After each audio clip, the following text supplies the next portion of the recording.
Hey friends, welcome back to the Witch Church podcast. I'm your host, Mal, and welcome to the first Witch Church podcast YouTube episode. It's been a goal of mine as a podcaster for a while. How many years have I had my podcast? Maybe like 2.5, going on 3 years. And I've wanted to put some of the episodes on YouTube for a while, and it just hasn't clicked. And this episode, I think, because it's about Jupiter in Pisces, and Jupiter in Pisces is all about expansion, this is just the episode I thought that should be the first edition of Witch Church on YouTube. So if you are a OG listener, my plan is to put all of the future interviews on YouTube. So if you enjoy watching podcast interviews on YouTube, make sure you like and subscribe below. And if you're a new listener, hey, I'm Mal. I'm a professional astrologer, tarot reader, intuitive, and the host of the Witch Church podcast. And I will link my past archives down below. So although right now this is the only episode on YouTube, I do have, I don't know, maybe over 70 episodes that you can listen to on Apple or Spotify. So definitely check that out if you're into the content that I've created today. And I'm super excited. As you can tell by the title, I got together my two friends and colleagues, Vanessa and Mandy Ray, and I asked them if they wanted to do a Jupiter in Pisces panel with me. And because, I don't know, Jupiter in Pisces is such a go big or go home kind of transit. I wanted to have just a really lively discussion about this astrological summer transit. And can I just say, on the Twitter world, on the Astro Twitter world, and also even on the Instagram astrology world, I've been kind of noticing there's like two different threads of Jupiter in Pisces opinions, and there's like one thread that's really like pessimistic and maybe a little doom and gloom, and then there's another thread that's really overly optimistic. And I think Vanessa and Mandy and I did a really good job of kind of staying somewhere in the middle. We do talk about the historical implications of Jupiter in Pisces and some of the kind of twists and turns that Jupiter in Pisces has brought in the past. But we also discuss like the deeper archetypal symbolism behind both Jupiter and the sign of Pisces, which is a very deep, esoteric, mystical zodiac sign. And Jupiter being the planet of God and expansion, we talked a lot about how this transit could lead to maybe like spiritual awakenings or a deepening of psychic ability, a stronger connection with ancestors or dream work, whatever you're into. So there's a lot of different roads we could go down with this Jupiter in Pisces transit. We even talked about Little Nas at some point in this episode. So really there's something for everybody in this Jupiter in Pisces panel, okay? And before we get into the episode, I just want to further introduce my two wonderful friends and guests, Mandy Ray and Vanessa. So I've got my laptop right here. So if you see me looking down, it's just because I want to get their information right. So my first guest, Vanessa Guy, uses they, them pronouns. And Vanessa is a professional astrologer, astrology teacher, artist, and community creator. Vanessa is a deaf-blind astrologer and business owner of Astro Woke, which offers deaf, plus people access to astrological information in sign language. So you'll notice there is an ASL translation in this episode. So I'm so excited about that. Thank you so much, Vanessa, for helping us put that together. And my second guest, Mandy Ray, is also a professional astrologer, musician, herbalist, traveler, and mother of two that lives in Birmingham, Alabama. She began her professional astrology career in 2017 and works with clients from the deep south to the coast of Australia. Mandy Ray named her business Ecstatic Astrology because ecstasy means to be or stand outside oneself. Okay, so they'll both tell you a little bit more about themselves in the episode, but I just wanted to give a little bit of an intro. And I also wanted to say that if you feel called to check out any social media websites, I have Mandy's, VENESSE'S, and my stuff all linked in the notes below. So definitely check out the episode notes and let us know what you think about this episode. If you're new to the Witch Church podcast on YouTube, do me a fave and subscribe, give this a like, comment below, and let us know what you learned about this episode. And I look forward. I'm so excited to continue putting my interviews on YouTube. So I'll see everyone in the next episode and enjoy this one. Hey friends, welcome to the Witch Church podcast. I'm Mal, your host. For those of you who don't know me, my pronouns are she, her, and I'm a professional astrologer. And I also read tarot and do a little energy healing too. So I have a lot of different things on my metaphysical plate.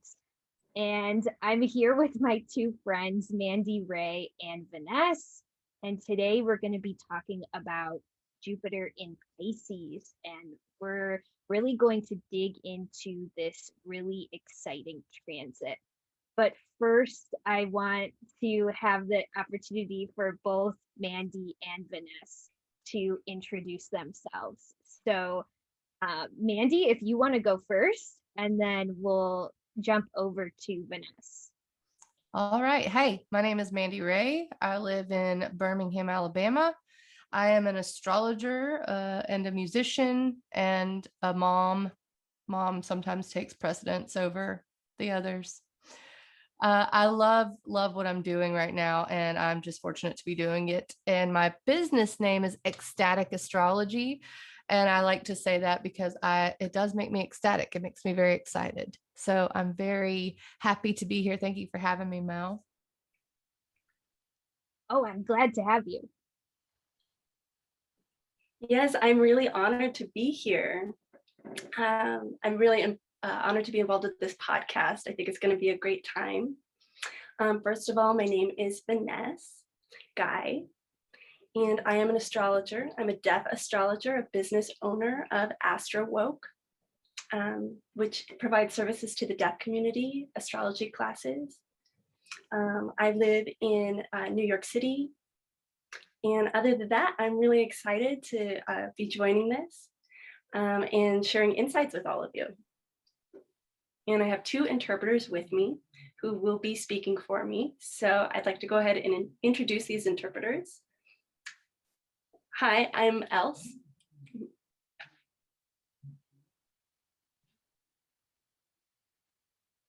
I'm the second interpreter, I'm Veronica. Yay! I'm so glad we're here. And I knew something special was brewing for my Jupiter in Pisces episode. And because I am a Pisces, I was like, I know this episode is going to be lit. I don't know what it is yet. So when I heard from Spirit that I should ask my two friends, I was like, oh, this is such a good idea. But we're going to be talking about Jupiter in Pisces. But I thought it might be nice to maybe start our conversation with a little overview of Jupiter in the past year or so, because Jupiter in 2020 was transiting Capricorn, and now Jupiter is in Aquarius, getting ready to station into Pisces mid-May of 2021. And I thought maybe to kind of start off our conversation, we could talk a little bit about Jupiter in Capricorn, Jupiter in Aquarius, and why Jupiter may not be so lit in these signs. And maybe, Mandy, do you want to start? And then we can give the mic to Vanessa. Well, yeah, I think we've all lived exactly what Jupiter in Capricorn and Aquarius feels like. And if you think of these years, you can feel it in your bones, and Capricorn rules the bones, incidentally. So Jupiter in Capricorn, a sense of optimism was not going to be found with Jupiter in Capricorn. And that's the hard part. Jupiter is the planet of abundance and optimism. And like when I think of laughter, I think of Jupiter, and Jupiter in Capricorn, which rules the establishment and rules and boundaries. It just is not as optimistic. It doesn't like to be there. But I think the positive side is that it, coupled with the other planets, I should say, that it was with. By itself, it might not have been like this, but coupled with the fact that it touched Saturn and Pluto, and it expanded the breakdown of everything, really. I mean, if you look at your own life and what it broke down in order to break through. And Jupiter in Aquarius, I think we get a glimpse of what that breakthrough looks like, and it is the future. But the acting on it doesn't come until Jupiter moves out of Aquarius, which is also a Saturn ruled sign. So it's just been held back by the boundary of Saturn. And I have more on that, more to say on that when we get more into the Jupiter and Pisces thing, because Jupiter is in the boundary of Saturn physically. I mean, in our reality, and the modern ruler of Pisces is Neptune, which is out of the boundary of Saturn. So I'm really interested to see how this goes in terms of those two planets, the modern ruler and the traditional ruler. But like I said, I'll get into that later.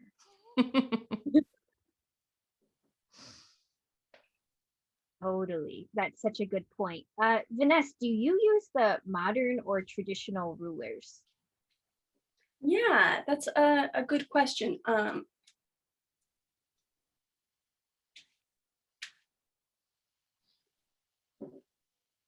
So I think more modern.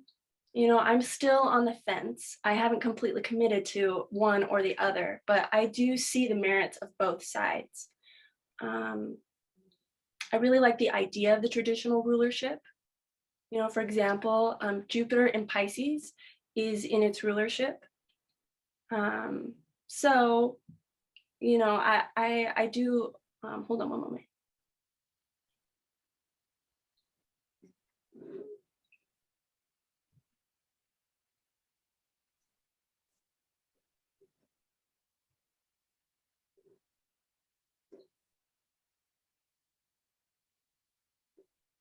So we have, Neptune ruling Pisces in the modern rulership.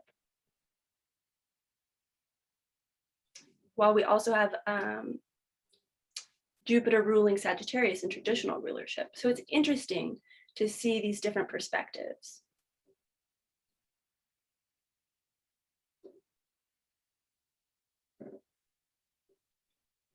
So, to talk or to connect to what Mandy Ray just was saying, Jupiter in Aquarius. Yes, I do really see the merit of that comment. We're focusing more on technology. And now as we transit into Pisces, we are talking more about universal things and nature. We're swimming in, more of the ethereal waters of Pisces. Totally. I think that Saturn or Jupiter in a Saturn ruled sign. Like Mandy Ray has said, the optimism just isn't there. And the sort of even the belief in God or hope or faith or these seeds of optimism in the future, sometimes I feel like they can't be found, or it's harder to find them when Jupiter is in Capricorn and Aquarius.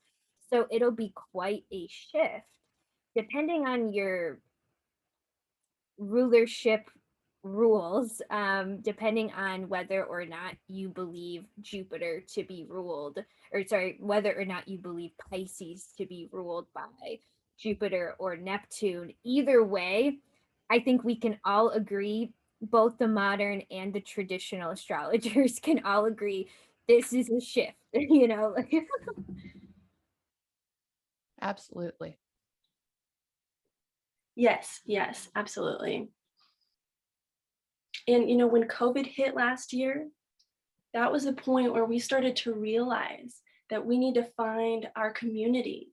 That's Aquarius representing community.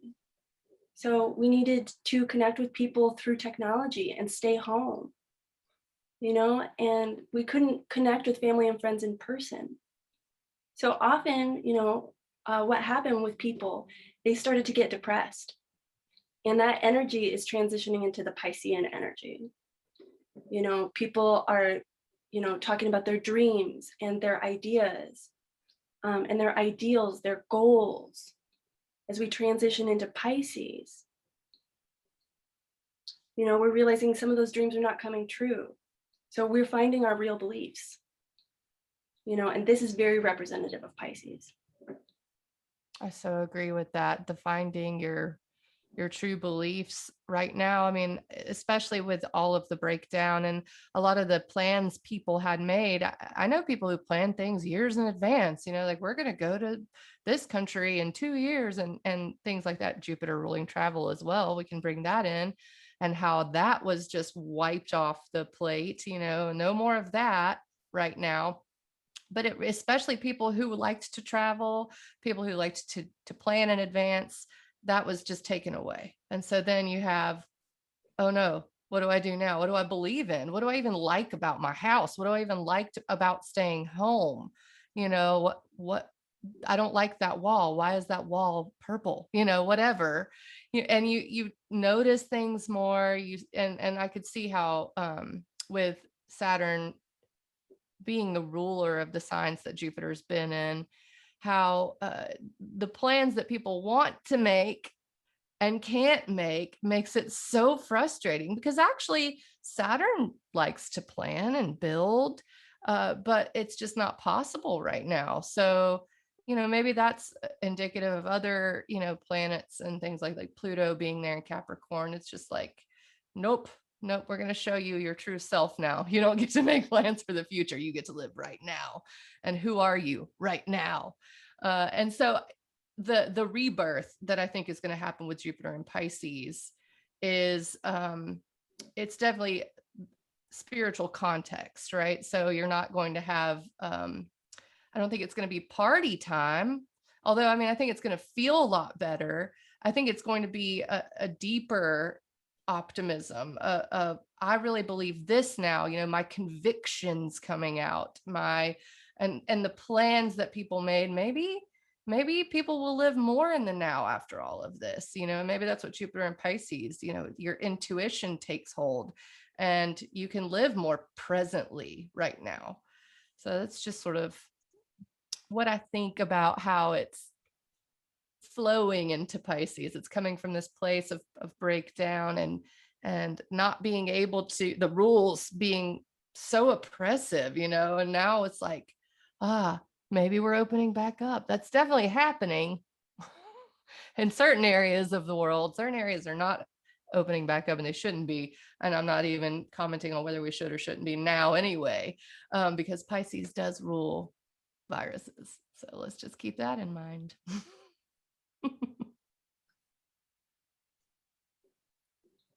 Totally, totally. And I'm thinking about, on a personal level, what's kind of been happening for me in the past year and a half or so with Jupiter in the Saturn ruled signs is that I've had to figure out how to expand within a really strict limitation. And I think we've all had to do that. And I don't think we should all just kind of go into Jupiter and Pisces and be like, fuck you, Saturn, like, see you later. Like, because honestly, I learned a lot with Jupiter in the Saturn ruled signs. It sucked, but it's also the reason that all of us are on this podcast right now. And, it's also the reason why I was able to go full time with my astrology business. I was really forced into a pressure cooker. And I know both of you probably feel similar ways in your lives in sort of the personal influence of Jupiter in Capricorn and Aquarius.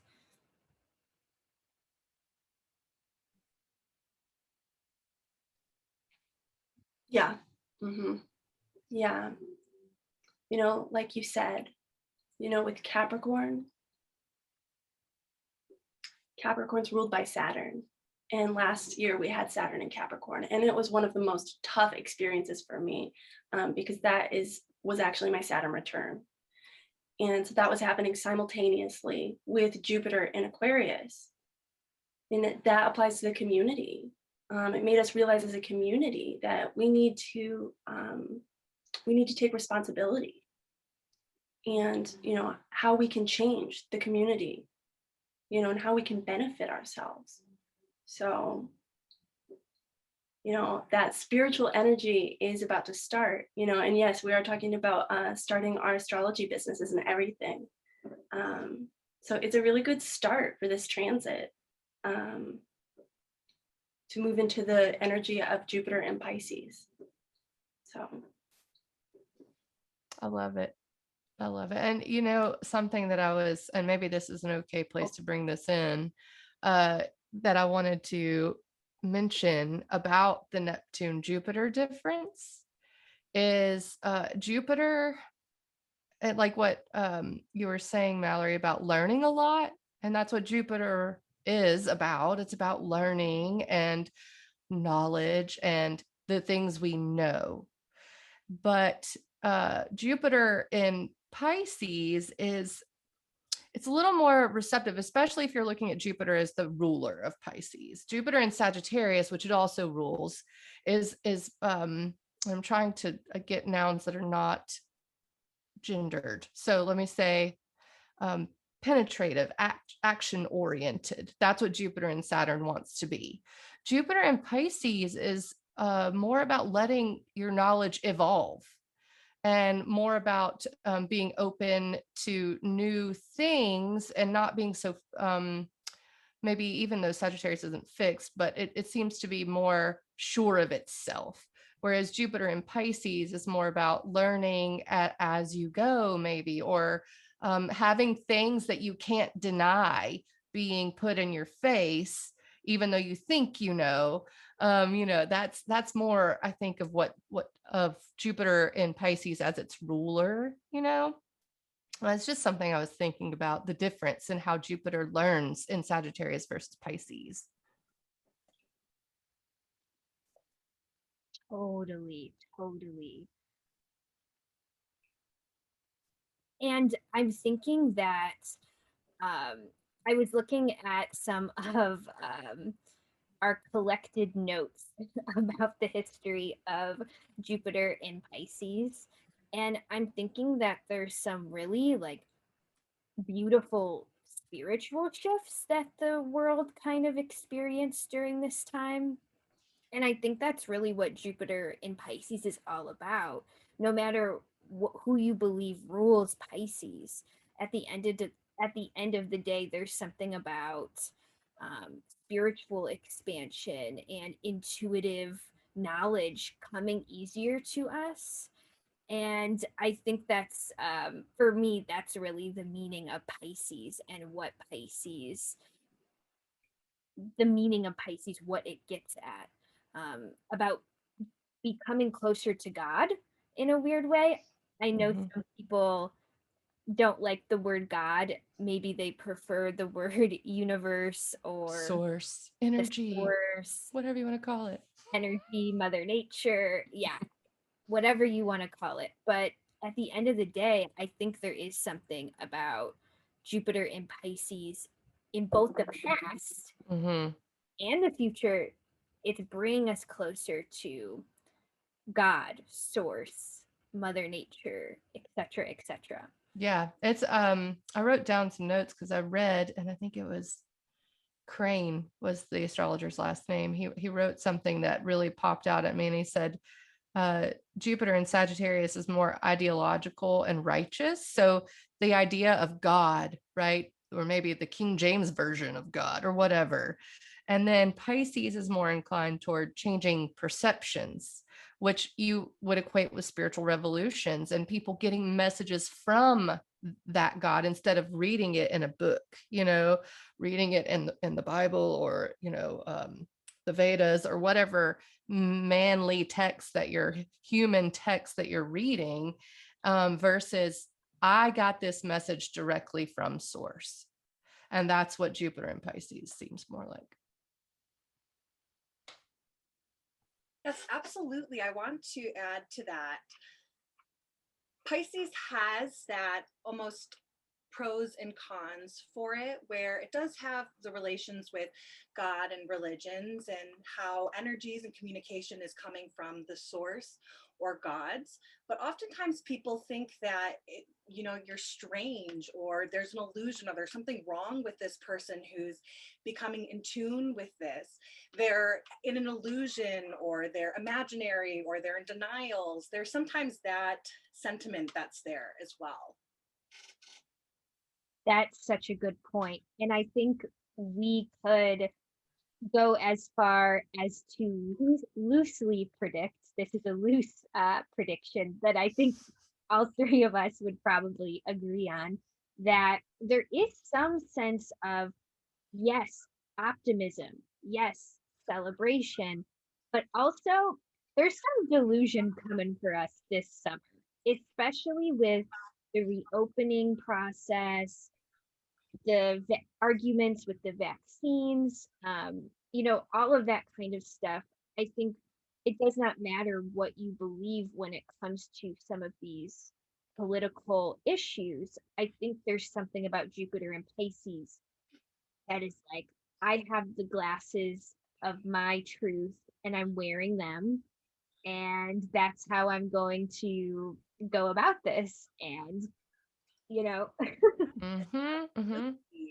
And that's actually a perfect example. I appreciate you bringing that up, because Jupiter in Pisces creates, the idea of Jupiter is all about expanding and how things get magnified and get pushed outside of me. They get pushed out and expanded. And oftentimes people think that we're getting luck and blessings. What am I going to be receiving from Jupiter? There's oftentimes that sentiment, but actually it's about what we are benefit in expanding out and what is being touched by Jupiter. So we have that benefic energy that's coming that can contribute to our health work or the type of work that we're doing, because Pluto in Capricorn right now is in retrograde, which means that it's a good time for us to clean our thoughts. If we have any addictions, any old habits, we can get rid of that, because Pisces has that connection with illusions, and Capricorn kind of aids that. It helps us finally be able to access and see the truth that is presently there and make those changes. I want to add to that whenever you're ready. totally. Go ahead. Totally. All right. It's that what you're saying about getting rid of things and or just changing things with the South Node being in Sagittarius right now, which is Jupiter ruled. So anytime you're looking at the nodes and what signs they're in, you always want to look at the ruler, where it's at. And so the South Node, which is what we're trying to get rid of. It's karmic past. So what we want to keep and what we want to let go of. It can be baggage, but it can also be talents, right? So and Jupiter being related to stories. So we are really trying to let go of old stories, the narratives that we keep telling ourselves that aren't true, and they're just a story that we tell ourselves, and it could be something negative that your family member said to you when you were young, and then you always believed it about yourself, even if you don't really believe it, think you believe it, somewhere deep down you tell yourself that story. I look in the mirror, I tell myself that story about my body, whatever it is. And then with the South Node being in Sagittarius and then Jupiter moving into Pisces, especially with these eclipses coming up, we can really, really harness that and let go and just really, okay, I'm deleting that story, because Pisces does help dissolve things as well. So I think that's some of the power of that South Node with the ruler being in Pisces coming up.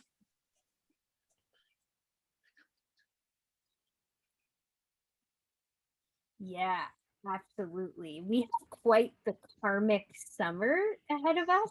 I can just say that. Like, I feel like there's a lot of opportunities with for expansion. But then I always think that expansion comes at a price. And I think there's also going to be a lot of sacrifices we may have to make Yes. as well.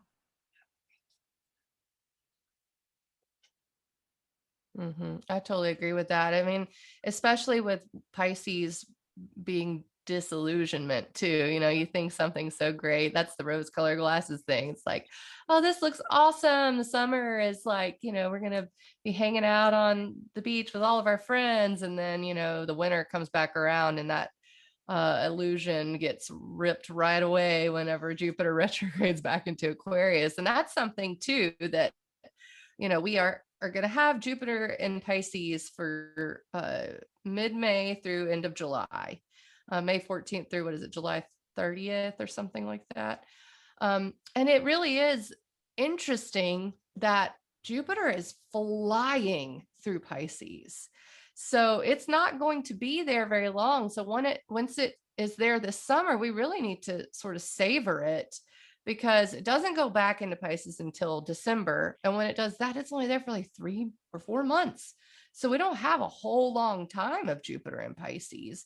So, in that way, we need to sort of savor the nice gifts that it brings, and then be aware that when it moves into Aries, this is something I noticed in my research, is that lots of things kicked off when Jupiter moved into Aries, especially after a Jupiter-Neptune conjunction in Pisces. So I did a lot of research on the Jupiter-Neptune conjunctions. We had one in 1690 and one in 1855.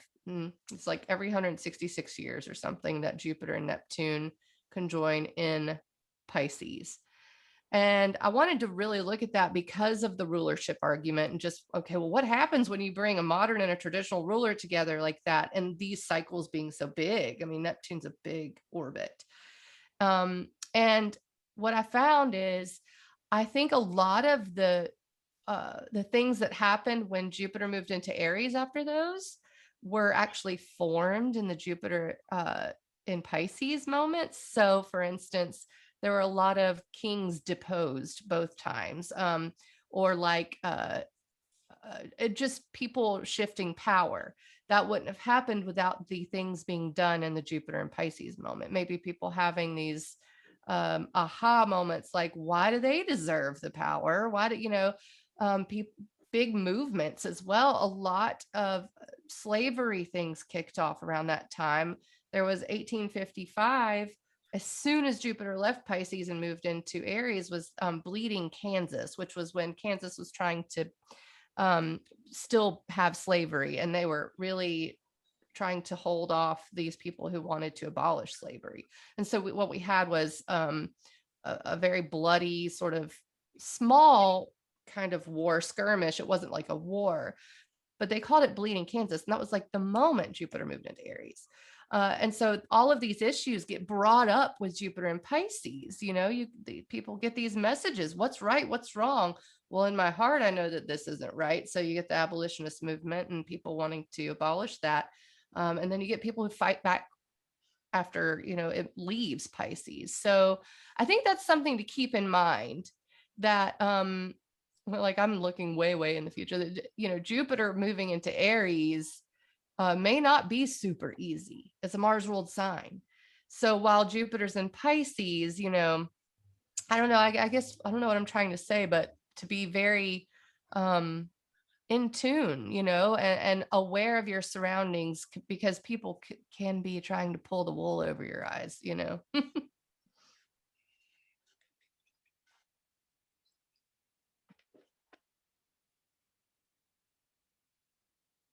It's so interesting how astrology is actually able to document different patterns. Mandy bringing that up is crazy, because I can totally see that. Jupiter in Pisces brings this revolutionary spirit without us blindly believing it. In 1821, when Jupiter was in Pisces, it just transitioned into it. Are you familiar with the famous writer Ralph Waldo Emerson? Philosopher? He's the one who established the movement called Transcendentalism, the Transcendentalist.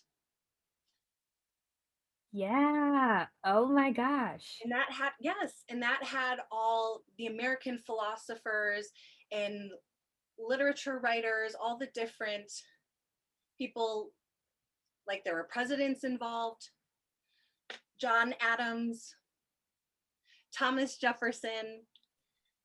They supported this theory and these ideas, and it created this idea of the new light, which our religion should be based on our emotional connection. And prior to that, the other beliefs and theories were called the old light, and they contradicted the new light. They felt that all religion should be based on what is literal, what is there and available, more logical. There should be a different type of a relationship with God, and the two of them conflicted, and that went until the 1820s to the 1830s. And it wasn't until Jupiter was in Pisces, and that's finally when really the thinking started to transform and revolutionize. That is such a good point. I'm like looking to the left, looking for my Emerson. I'm like, where is he? Maybe we need his energy. But I'm thinking about, yeah, that is such a good point. Jupiter in Pisces brings us back to nature as well, and how nature speaks a language. And I think it also might bring up how humans have manipulated Mother Nature in a way that has really, quite frankly, destroyed this planet. I wouldn't be surprised to see Jupiter in Pisces bring a new wave of climate grief, or a growing climate concern. Although, how much more concerned can the world be before, like, honestly, like, it's quite frankly, we're at like a moment of crisis, right? So I can really see this being a catalyst, like you're saying, Vanessa, like thinking about how humans are not just connected to what we do or how much money we make. We are a part of this earth, and that is something that Pisces teaches us. I am no better than a ant or a seed or a blade of grass or a tree. Why do I have this like implicit hierarchy over those things, in when you think more deeply about it, Mother Nature is what allows me to be alive. So there might be this sort of push and pull too with how we respect how we respect nature, kind of like the transcendentalists that you mentioned, Vanessa. Yeah, I get this. For the Jupiter Neptune conjunctions that I was researching, both times Uranus was in Taurus. Both times, and it's happening again. And I don't know if maybe that's just the way their orbits are lining up, but in 1690 Uranus was in Taurus, and in 1855 Uranus was in Taurus, and now here we're having it again with Uranus in Taurus. And it's interesting because I did notice some things that are very Taurus related happening during those Jupiter Neptune conjunctions, like Barclays was founded, which is an investment firm. It's been around since what, I think it was 1855 or something. Maybe that was the 1691. The Bank of Toronto was formed in 1855. So, I mean, that's some Taurus themes coming through as well with these Jupiter Neptune conjunctions. And that was just in those. So, you have to wonder with Bitcoin, you have the Taurus Mother Nature stuff definitely happening, and then with cryptocurrency you have the bank stuff happening. So it will sextile Uranus before it hits Neptune. Jupiter will, and I'm really interested to see what's going to come of that Jupiter Uranus sextile, because sextiles are an opportunity, right? So what is our opportunity? It is maybe to live more closely to Mother Nature, and it is maybe to decentralize currency and all of the Taurus things. Maybe Beyond Meat gets another boost, and they find out a better way to even do that. Our food supply. So just something to look at that really matches what you guys were saying.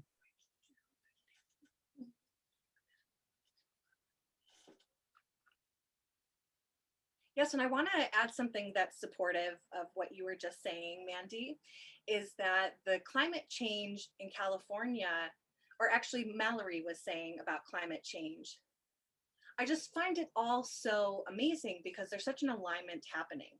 In California, their environmental concerns started a while ago. They have droughts, they didn't have water, and then they had torrential rainpour. About 6 years ago, they had a lot of rain, and now they only get maybe 10% to 30% of rain annually. It's so little, it's simply not enough to support them. And everything with the food supply, a lot of it for our country comes from California. The fruits are grown in California, a lot of the meat is there. And so when we think about farmers, if they're not getting the water to nurture their crops, if they're not able to create the food supply chain for us, how do we set up our own acres of land? And how does that get managed? How do we support homes on this land if we can't nurture and grow crops like gardens? So now Uranus in Taurus, Mandy, I'm curious, when Jupiter is conjunct, which planet did you say it was soon, and when was that? Could you remind me? Yeah, so it will sextile Uranus. I believe that's going to be early next year. Oh, let's see where that is. And with which planet? Jupiter in Pisces will sextile Uranus in Taurus. So that's in February of 2022 is when that will happen. That's exactly what I was looking for. Thank you so much. Absolutely. And, just watching all of that, I've really started to become sort of an astrology weather nerd. I don't know why, and just equating Jupiter with weather patterns. And it's tended to, my theory is working out, I think. I mean, with Jupiter in air signs, we see upticks in tornadoes. And so maybe with Jupiter in Pisces, we'll see more rain. That would be great. Maybe, I know that lots of the country hope for rain right now, and that's the thing. But also climate destabilization. I mean, I think maybe you'd see that more with a square than a sextile. But it does bring opportunities. So, I also think of how connected money and banks and things like that are to how we treat our environment. and how we will just push that money making machine forward no matter what. It doesn't matter if it destroys the environment or not. And so if we are decentralizing currency with, I know that crypto currency is kind of a polarizing thing to some, but with the decentralization of that, it does put more power back into the hands of people who might actually care about the environment, and so shifts in power, that being a Jupiter Neptune thing that I've seen, which is coming, and then also Uranus having that sextile to it, that wouldn't surprise me either if there was, maybe some big corporations that got yanked off their platform. I'd be happy about that. Definitely. And this is blowing my mind. Like, this is getting my my mind thinking at 100 miles an hour. But I'm thinking too that there's something about Jupiter in Pisces, co-present with Neptune in Pisces, kind of going off of all of our intuitive inklings that there's something about, yes, the material kind of banking, money, those kind of problems that maybe Uranus and Taurus brings, but then being paired with the Jupiter in Pisces being called for into more of a deeper connection with communing with the earth. It's kind of reminding me of indigenous wisdom and how indigenous wisdom has been so lost. And Vanessa, going back to your point about California, I think that's such a astute point to make, because one of the reasons California has been having so many wildfires is because the indigenous wisdom has been lost. The indigenous people used to have like yearly burnings of small contained fires, so the bigger ones would not happen, right? So the further we get away from indigenous wisdom, and even just the further we get away from our connection to Mother Nature, the more chaotic things get, the more wildfires we have, or even it's almost as if we're pissing off Zeus, which is hilarious because Jupiter is Zeus. So it's this opportunity when Jupiter is in Pisces. Can we develop a deeper connection to the sky god, and in order to improve some of our circumstances?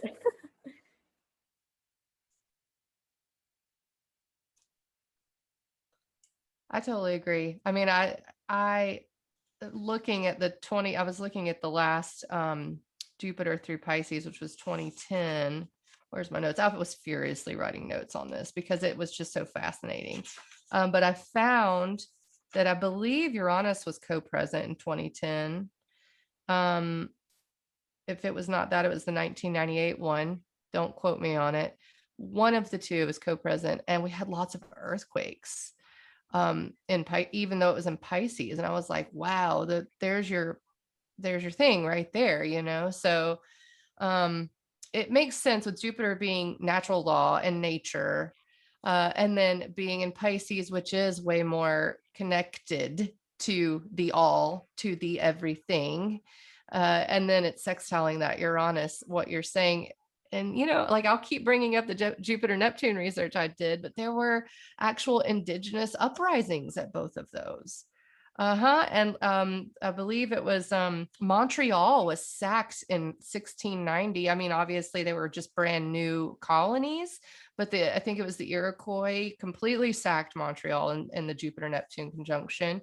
And then in the 1855 one, there was also something that I can't quite remember. But it's so crazy that you brought up the indigenous stuff, because that stood out to me in my research. See, this is why I don't have to study history. I just intuitive. No, I'm kidding. It's right. It's messages. It was an intuitive hit. I didn't even need to study it. I'm wondering, was there any other like shocking things that any of that stuck out to both of you in your historical research.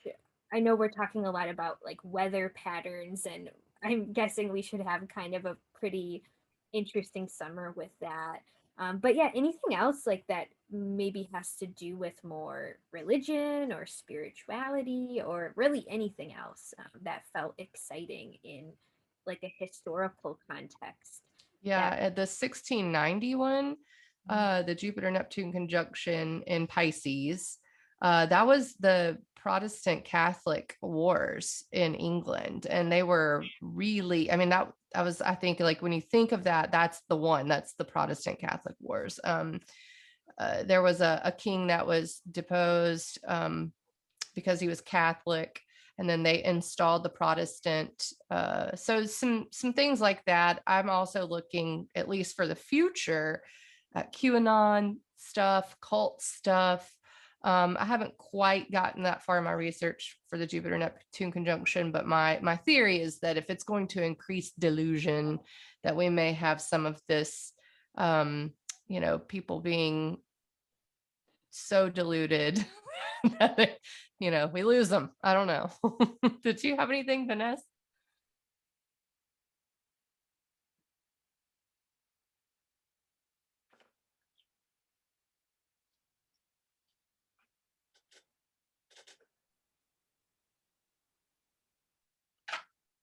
Okay, so what you were talking about, Mandy Ray, you're talking about revolution and religion. It's making me realize,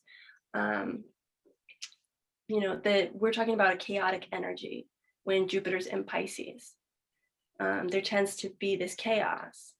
So because it's the last sign of the zodiac, perhaps it's the end of things. That's what it's making me think about.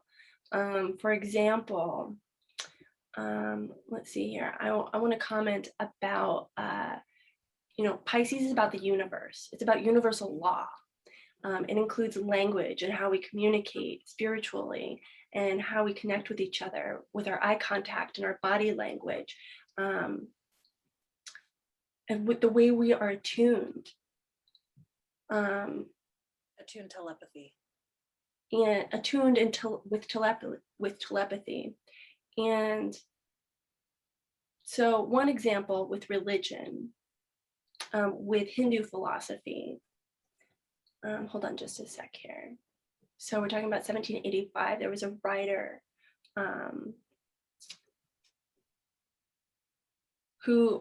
Williams, who was an Eastern writer.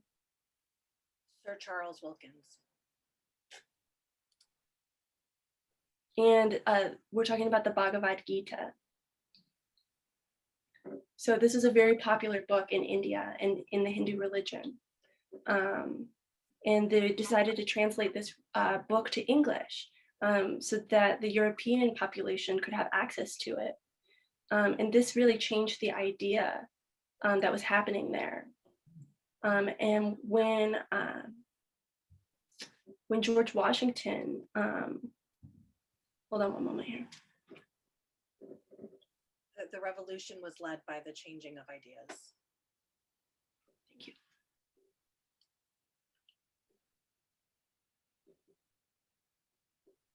So everything changed based on beliefs that were happening. And there were tensions that were going on. And we thought that we believed in one thing, and then there was this new interpretation that came, and it changed the ideas of everything. There was this boundless energy with many truths, this quality of limitlessness. So that was, a bit chaotic. It created chaos. Absolutely. Another thing too that matches what you're saying, Vanessa, with the language and all of that, is that I found out there were things happening that involved the dissemination of information. For instance, in 2010, when Jupiter was in Pisces, Google was founded. There's one. Another one was There was the first, the Daily Telegraph was founded in 1855, which was the Jupiter-Neptune conjunction time in Pisces. And then one of the first publications in America called Public Occurrences happened in the 1691. So something to think about, because Pisces does tend to disseminate. I mean, like if you were going to think of fog, water held in a glass, if you boil it, it disseminates the water into the air. So if Jupiter is knowledge and language, and the dissemination of information could be a thing, how that comes about. I think with Google in 2010, I mean, that is like the place people go for information. If you need anything, you go to Google. That was a Jupiter and Pisces moment. That's so wild to me. Yeah, that's fascinating. Yeah, it's really fascinating to see these patterns that repeat over and over again, and to see this same kind of chaotic energy that brings great change. And in the end, this is what makes us more enlightened, and more connected with the universe. So true. Maybe we'll get a change in our educational system. Wouldn't that be great? I mean, because Jupiter rules education and higher education. Pisces, can be the end of things, like we're saying, and we really need an overhaul of that. And maybe that's just my personal opinion, but I mean, that would be wonderful. And I think we're getting there. We're getting to that point. I mean, with the advent of online classes, and also with a good look at how much money people are spending for a degree that someone told them they needed, and maybe they didn't actually need, and these businesses, companies. I saw an article the other day that said that they're starting to not require degrees. And I think that a shift in that would be wonderful. And Jupiter and Pisces would make sense, because we're right here at the end of this pandemic. Hopefully, maybe that would be great. And education is going to have to either get back to the way it has always been, which I don't see, or shift, which would make sense. So I'm hoping for that, along with all the other good things. I don't feel like we've talked about many of the good things Pisces can bring. We've been like danger, which is kind of like, okay, it is. I mean, I have a Pisces moon, and Pisces can be difficult energy. So maybe that's what needs to come through a little bit, is that Pisces can be quite difficult, and the call is into this spiritual place because of that, So maybe that's something that did need to come through. There are good things, though. Totally. They call us old souls because we've been through some shit. So, and I'm thinking about, your point to how Jupiter in Pisces will expand education. Something I'm thinking about is, at least in America, a lot of young American Zoomers, they have Pluto in Sagittarius. And not to get too technical, but if we have this like whole generation of kids in school with Pluto in Sagittarius, so in a way this Jupiter transit is going to be squaring their Pluto. And that for me kind of feels like revolution. It's almost like the student becomes not smarter than the teacher, but it's becoming really apparent that there's like third graders who are more woke than like like their grandparents or whatnot. And I think these new generations are also more spiritually attuned. These younger generations are really into astrology, spirituality, and even just generally equality, and feeling committed to facing some of the world's issues that previous generations haven't been able to face. So I see that also factoring into the whole educational reform. Like, you can't be a teacher teaching these old ideas and expect all of these Pluto and Sagittarius kids to want to listen to you, because Pluto and Sagittarius are gonna like get up and leave the school and go to a protest, you know? That's exactly how my 13-year-old is.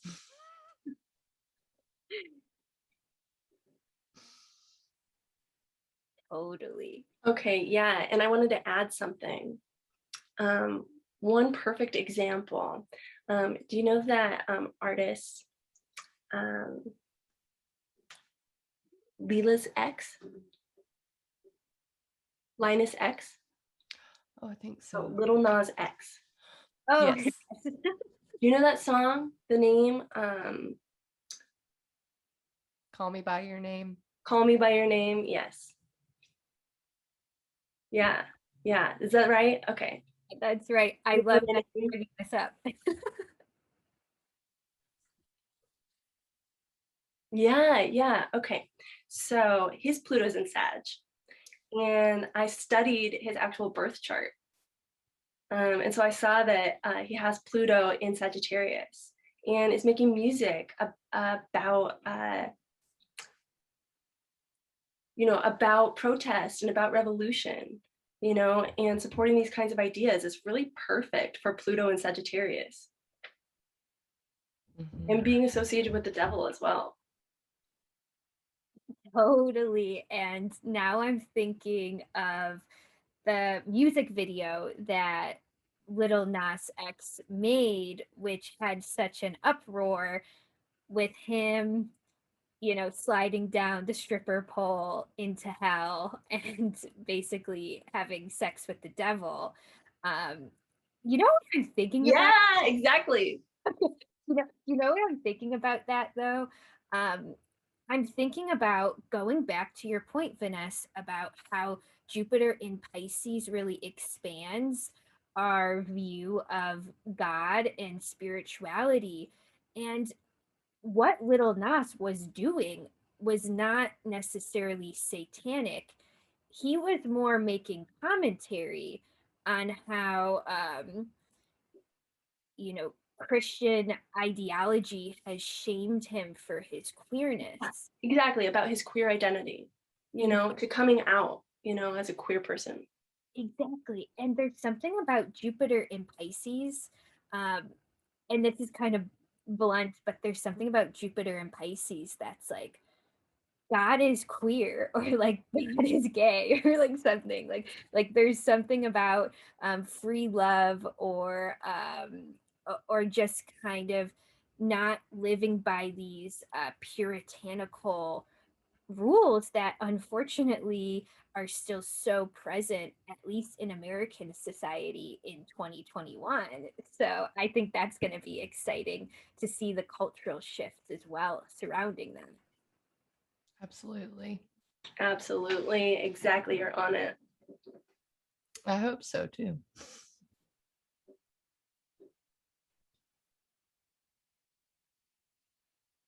So another thing that I want to bring up, and I'm happy that you brought up education and spirituality, because if we look into history, there's the famous guru leader called Yogananda Paramahansa. He was the very famous spiritual leader, Yogananda. And when Jupiter was in Virgo, when it just transitioned into Virgo, Virgo is actually in the opposite sign. It's in the opposite sign of Pisces, right? It's about service and contributing to people. And then when we look into, if we look into 1920, that's when he came into America. His role was all with service and for health. And then he transformed the American thinking in regards to yoga. Because America in the 1920s, Americans didn't know about yoga. It wasn't relevant to them. It wasn't around. They weren't exposed to it. And it wasn't until Yogananda came into the States. And from there, he introduced it. And in 1926, Jupiter was in Pisces. And that's when his teaching, and the spiritual community started to adopt those practices.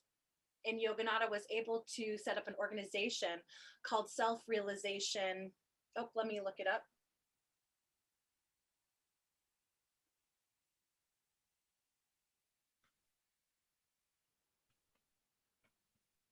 Oh, hold on. I'm sorry. It's the Self-Realization Fellowship. And so what's funny about that is that in 1935, that was happening, but I'm going to hold off on that, but in 1927, that's when the guru came. It's hard for me to finger spell guru, by the way. It makes the fingers really close to each other. But Jupiter was in Virgo for a long time. Then it went into Pisces, and that's how the information got disseminated, and that's how the expansion of the services that were already in process were able to spread across the United States. And then in 1935, that's when the organization, the American Realization Fellowship, was set. And that was during the time where Scorpio was present. And so Scorpio is our self-realization house, right? It's the ending sign of the zodiac cycle. It's where we sort of wake up. Does that make sense, everything that I'm explaining? I just think it's so interesting how everything links with each other, and how that relates to education and spirituality, and how that even transforms our experience as well. Oh, yeah, I love it. Yeah. And another thing that you could even kind of riff off with that is maybe legalization of drugs as well, which I mean can open your mind spiritually. So especially if you're talking about plant medicines, psychedelic medicines, and Pisces rules psychedelics and drugs in general, and escapism. So I think especially with it being so close, I mean, you hear it on the news, people are thinking about, legalizing it. Legalization on a federal level may not be that far away if we're, like you said, I don't want to throw around predictions, but it could be a Jupiter and Pisces thing that happens. And especially with also mushrooms, psilocybin being used, ketamine being used in also ecstasy being used in like psychological settings, where people are guiding others through maybe trying to work through like PTSD and things with those sort of medicines. So if Pisces is also healing, that seems similar to the yoga. I mean, because yoga will open your mind just like psilocybin will, in my opinion. So that those two things go right hand in hand. Totally. And I'm thinking too about, yes, Pisces kind of ruling over these substances that can alter our minds. And we can link that back to Neptune as well. To be honest, I don't know if it's traditionally a Neptune thing or a Pisces thing, but either way, I think that this question of how plant medicines can alter our minds, it's funny because it's coming directly from, I think, this time period where for the past year, we've been in a pandemic, and a lot of us have realized how bad our mental health got, or have realized, oh, workaholic culture was an addiction for me to cover up something that I was avoiding. So it's, again, we can see how Jupiter and Pisces, like we've been saying, is the ending of things in the way that shit has been brought to the surface, and now Jupiter and Pisces is going to teach us, how do I face this and transcend it? It almost reminds me of almost the process of like a plant medicine ceremony, which, by the way, I don't have any experience in, but what I can kind of gather is that, the plant medicine is one thing, actually being in the ceremony is one thing, but then integrating the experience is another thing, right? And the plant medicine is essentially useless and can even be harmful if you're not going to do the integration work that needs to be paired with it, right? So there's something with that. I think about Jupiter and Pisces being like, we're going on the trip. But then once Jupiter moves into Aries, it's like, now we kind of integrate this and it might not actually be pretty, you know? And I think we need to keep an eye on the people that we know, not that we need to take on responsibility for it, but certainly people who have trouble with addiction tendencies, keep an eye on them during this transit. I think it's important to be said, because um, if they're, people are isolated as well, I think that there's real danger in people accidentally ending their own lives. Pisces tends to be a time, in my research and in my practice, I look at charts and I see that Pisces is a time when people souls choose to leave. It's really ethereal. You can, if I was going to choose for my soul to leave, it'd be during a Pisces time. You know what I mean?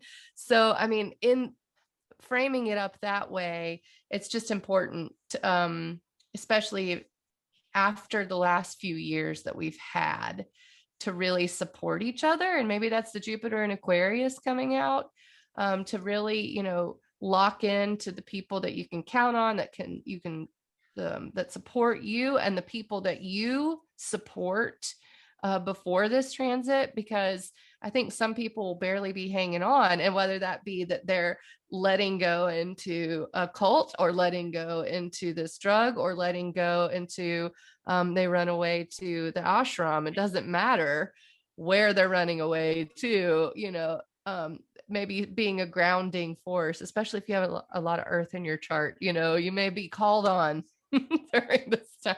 It's really easy to float away during Pisces season. And I know how easy it is to float away.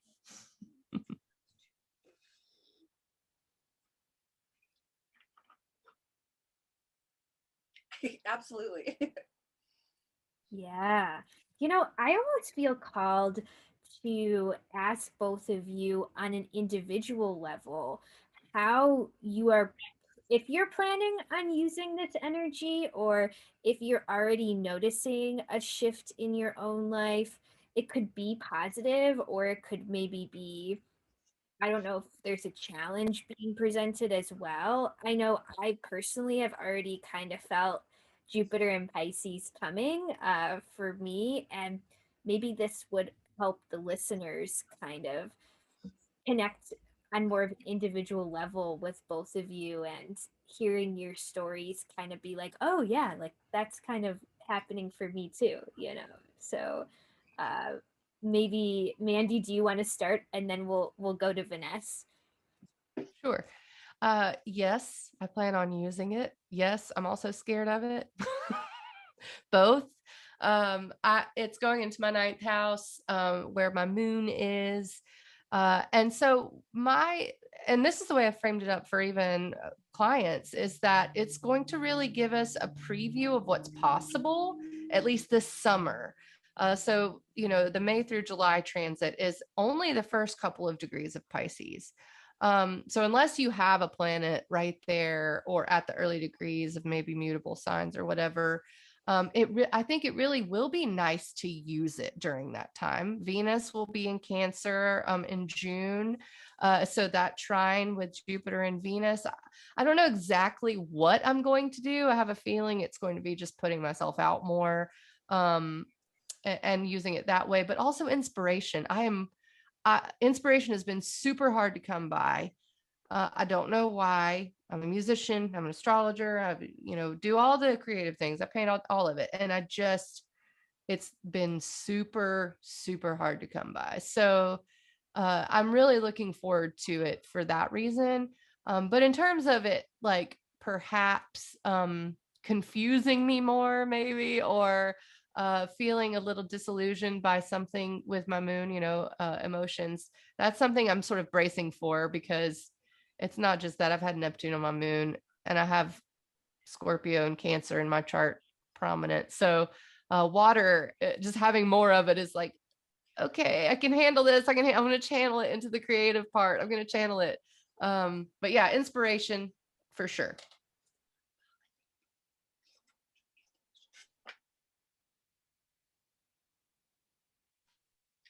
I just have to admit, Mandy, that I love your explanation. I'm so excited for your journey and your relationship with Jupiter and Pisces and how that will manifest for you. And so for Mallory's questions, my responses is yes, yes, and I'm very excited for this energy because Jupiter is transiting into my 10th house. Actually, it's my 9th on the cusp of my 10th house, but it's still very expansion and it'll help with my spiritual journey as an astrologist. And I really believe that this type of experience will help build my confidence with who I am and what resources I have and really making what I want to be happening and expanding my impact with my spiritual relationship within the deaf community with astrology as well.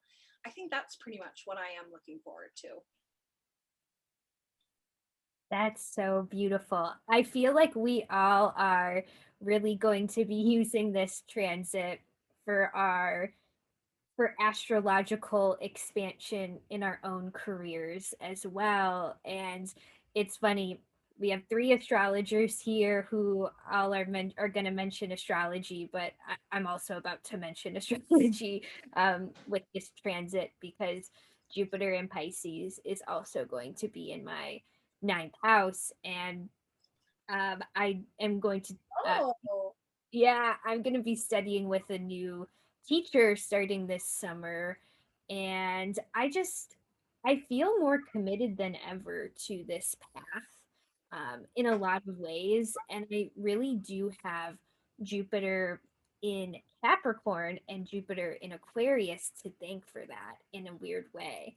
Because the way it limited me, now I get to expand into this new path that I feel really aligned with. So that's maybe what I would say to anybody listening. I think that what is aligned becomes really obvious. And it probably already is pretty obvious to you. And I think Jupiter in Pisces will kind of give us the maybe the courage to go after what we feel is in alignment. And can I just say, as a double Pisces myself, sometimes a little bit of illusion is good in a way because sometimes people who do have a little bit of delusion in within them are able to achieve great things because they're able to go after something that is quote unquote unrealistic to everybody else, and they end up going after the thing and they're like, yeah, I can do this, and they just do it and they make it happen. So it could be a really good time in a way if you're a weirdo and you're starting your own business, or you're an artist, or you're you're someone who does something really unconventional. Man, like, this is your time this summer. At least put something into the universe.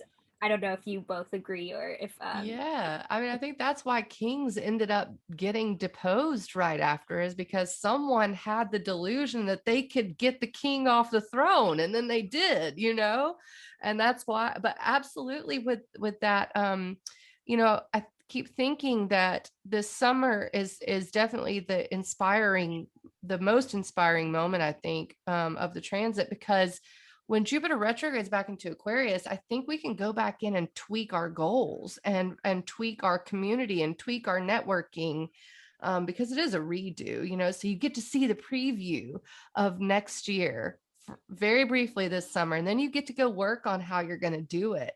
And if you really kind of harness that and work with that energy, and know that when Jupiter moves back into Aquarius, that's the time you can work on it. You can really bring these delusional thoughts into reality. Why not? You can say, you know what, I'm going to plan to depose the king in April.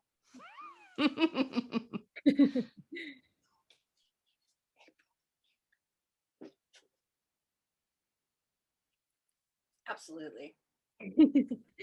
I mean, that is when Jupiter moves into Aries, April of next year. I think it's April. So Yeah, that's so true. And I'm thinking that where do we want to go next? I'm thinking that maybe we could talk about the kind of, because we're kind of winding down here. I'm being mindful of the time that we have left together, but I'm thinking that maybe some. Hmm, I actually would like to add a part. I'm sorry to interrupt you, but if it's okay, we can edit if we need to. please, But just go ahead, jump in. I almost am losing my thought. Mallory, what you were just saying about the transits with Saturn in Aquarius, I think that is when people really start to focus on their transition, their spiritual journey and setting up their businesses. And so when we're in Pisces, we become more expansive, we are more intuitive, and then that gets integrated with Saturn in Aquarius because we have the sense of responsibility that's there. Your sense of, as an astrologist, I shouldn't have a degree. I should be teaching it myself, or I should teach my own self. And then when you switch back into Pisces, then you want to have that degree, and there is the conflict that's happening there. Some people want to do it themselves, some people want to have that degree standing behind them. And your comment there really impacts me, just for my own view of Jupiter in Pisces in my 10th house. I am expanding on my journey now as a professional, wanting to expand my reputation. I want people to acknowledge me more. I want to be able to demonstrate who I am more seriously and have that recognition within the community. I want to take on more of the responsibility of being an astrologist and a spiritual person and getting the certifications that I need. And sometimes I feel conflicted with it. And so with Jupiter in Pisces, that can cause that sense of disillusion, my confusion with my role. Should I be an astrologist? Should I go a different route? And luckily, though, I know that Saturn is in Aquarius. And so that's where I'm trying to frame these restrictions and trying to do it appropriately. And so it is really interesting if we look at the layers of the energies that are influencing us at the same time. Totally. And this is kind of bringing me to maybe a lesson that we will all learn in a different way with Jupiter in Pisces, is that when we take on more responsibility, or when we expand, sometimes we have to be careful what we wish for, because more expansion means taking on more responsibility. And to your point, Vanessa, now I'm kind of thinking this might be interesting to the fellow astrologers who are listening, but now I'm kind of thinking about how Jupiter in Pisces will affect the astrological community, because it's definitely a growing community. It's somewhere where there's certainly a lot of love and there's a lot of community, but then there's also a lot of arguments, like, should astrologers um, be trained in some traditional way? Can astrologers be self-taught? Who should be teaching this? Um, should I get a certification? There's all of these questions, and I think Jupiter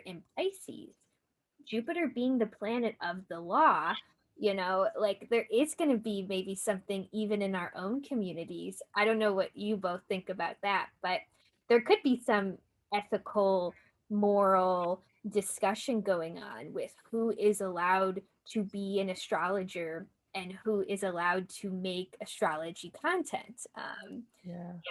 which is a big topic for all three of us, because all three of us are astrology content makers, but we're also professional astrologers pursuing certification in some way. So, Yeah, my thoughts on that are that I just hope there isn't a bad apple that gets to gets to the mainstream, because that's something astrology does not need, is someone misusing their platform or leading a cult or something like that, which is possibility.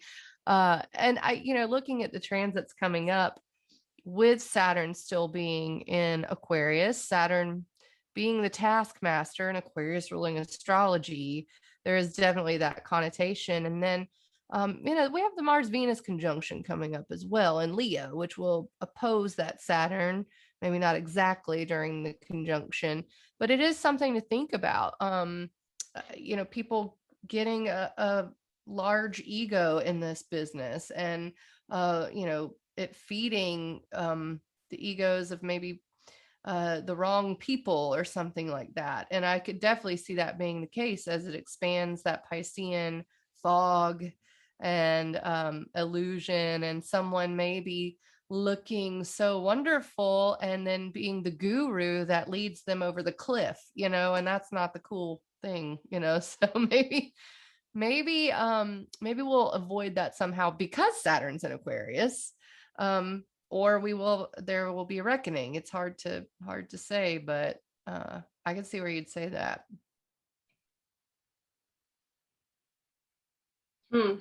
Yeah, I can see that everything is, related with Pluto as well in Capricorn. We see a test of our morals, between what's right and what's wrong. And soon, I think that we've got 2024, Pluto's going to switch to Aquarius, right? Is it 2024? 3. Oh, 2023. Yeah. Okay. So I think that's going to be the right time for us to be testing our morals. We're leading up to this. With Aquarius, everything is shifting. So, I'm curious about Pluto and Aquarius. Now, I know we're focused on Jupiter and Pisces, so I want to jump ahead. Well, I mean, Jupiter will sextile Pluto and Capricorn as it goes through Pisces. So that's a good point. I always like to think of planets as handing each other messages as they make connections or pass each other, and Jupiter and Pisces looking at Pluto going, hey, when you get into Aquarius, you got to fix this.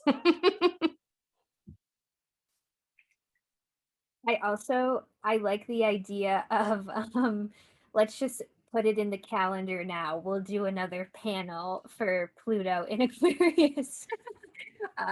Because I like these panel discussions with you too. But I'm also thinking too about Jupiter in Pisces going back to the influence on the collective. I think also we're noticing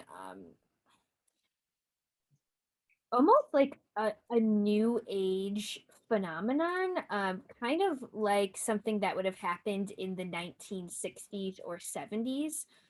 Like, although it's not necessarily the new age spirituality that we're seeing right now that's up and coming, we're seeing almost like a social media version of new age spirituality that went on in the 1960s. And I'm thinking about how there's something about the amount of spiritual content that is being produced, maybe the guru complex that is kind of going around, the ability for people to be disillusioned by others.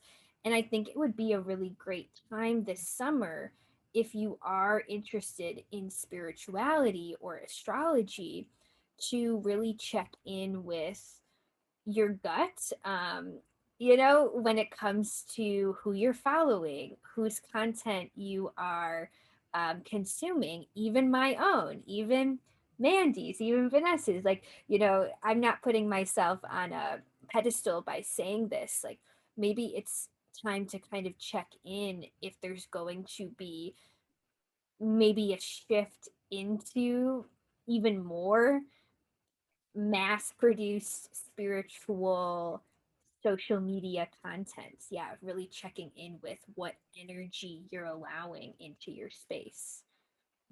You're not far off. Jupiter was in Pisces and Saturn was in Aquarius in 62. Okay. And Uranus was opposite in Leo where it is now. So I think you're right about that same energy being, oh yeah, it was a Saturn Uranus opposition. That's right. And now we're at that third quarter square. So yeah, I think you're right on with that. And I think that's great advice because goodness knows, even I have succumbed to following the guru teacher and not realizing what was drawing me to them was not exactly the right thing. It was a part of my shadow side that was drawing me to that person. And then that person had a big fall. And, all of a sudden my teacher goes down and it's like, what do I do with the teachings? And why was I drawn to that person? So that's something that I've already been dealing with over this last year, actually. And it's super important to remember humans are humans and check in with what is drawing you to them. Is it a part of your shadow side, or is it coming from a pure place? Do you sense anything in them? I think that's great advice. It's such great advice because all that ends up happening when you realize you've maybe put too much into a guru, which I just like to say guru because a lot of times we end up making a teacher into that, even if they don't want the label, even if they don't want to be a guru, the guru gets labeled by the followers half of the time. And so what ends up happening is when the guru gets brought down, which that could also be another possibility during this whole transit, is the guru gets pulled off the pedestal, and then where it leaves the person that is in this very self flagellation type place where you're just kicking yourself, like, how did I get duped? So that it's just something to definitely watch for and check in with yourself. I think you're right, for sure. Yes, that's definitely reminding me of like a cult leader. Is that what you're talking about? Like Charles Manson? Oh yeah. Yes, exactly. That was a cult that happened. That was, I think, in the 90s, right? With Jupiter and Pisces. Manson would have been earlier, but there's been plenty of cults that we could probably find happening in Jupiter and Pisces. Yeah, We'll see, when was Manson? Yes, it's fascinating.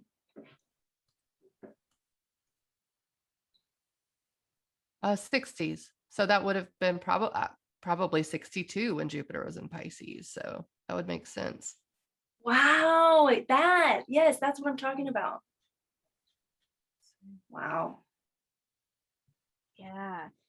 Vanessa, do you have any intuitive feelings about how people can stay grounded during this transit and maybe not get sucked into the guru complex or whatnot? Because I'm thinking one of the things that I admire about you is that you're a very like proud self-taught astrologer, and I think it's not that you haven't had teachers, but you have taught yourself so much, and I think that's something that maybe people are losing because there's so many classes and so much pressure to learn from this teacher or that teacher. Sometimes it can be hard to ground yourself in your own knowledge. I'm wondering if you have any like guidance or advice for anybody listening who might be in that place.